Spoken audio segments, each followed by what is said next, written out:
The monthly cost of driving a car depends on the number of miles driven. Lynn found that in May it cost her $380 to drive 480 miles, and in June it cost her $460 to drive 800 miles. In part A, it says we want to express the monthly cost C as a function of the distance driven D, assuming that a linear relationship gives a suitable model. So we can represent C to be our Y and D is going to be our X. So the first thing we need to do is we want to be able to find the slope.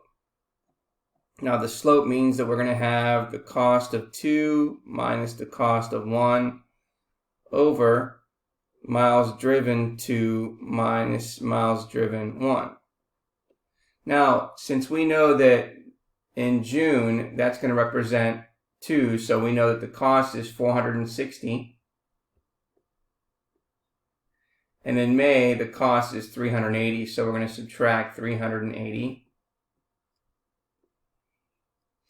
And then the miles driven in June is 800. And we're subtracting the miles driven in May, which is 480.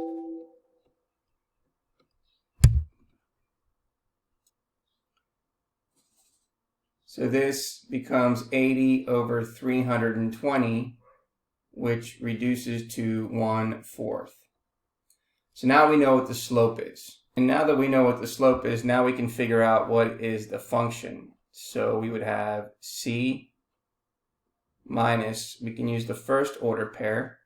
So we can say it's going to be minus 380, because that was the cost of 1,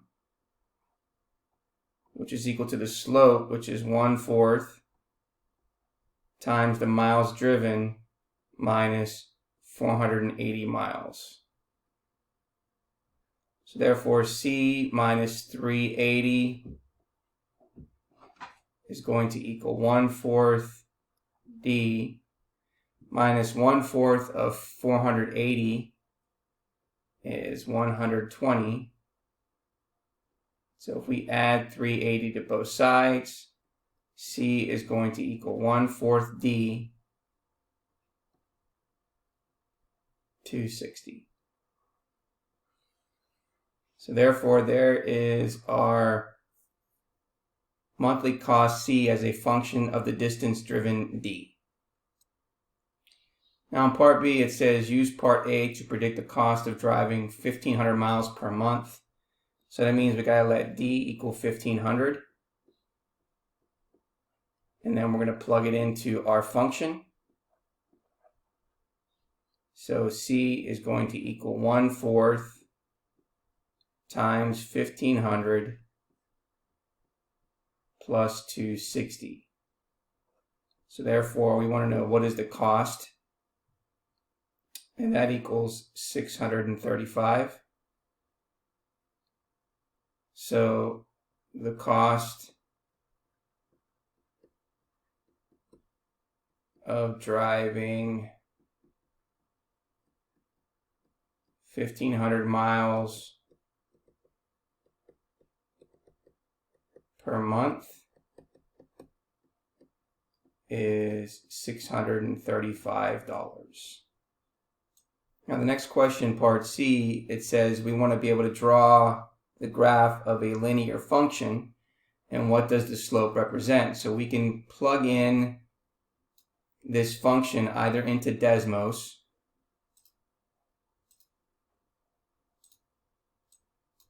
so we can write 1/4 x plus 260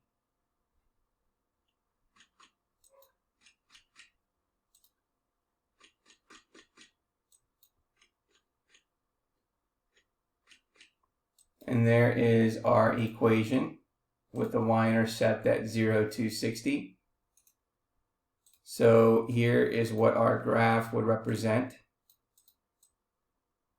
So there is our graph starting at 0, and it's an increasing function. And the next question says, what does the slope represent?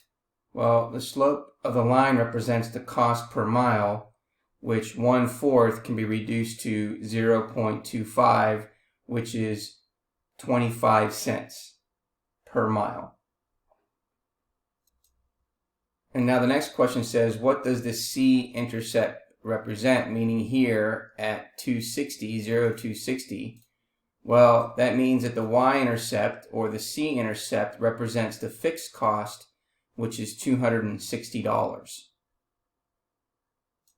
And the last question here says, why does a linear function give a suitable model in this situation? Well, a linear function gives a suitable model in this situation because you have fixed monthly costs, such as insurance and car payments, as well as costs that increase as you drive, such as gasoline, oil, and tires, and the cost of these for each additional mile driven is a constant.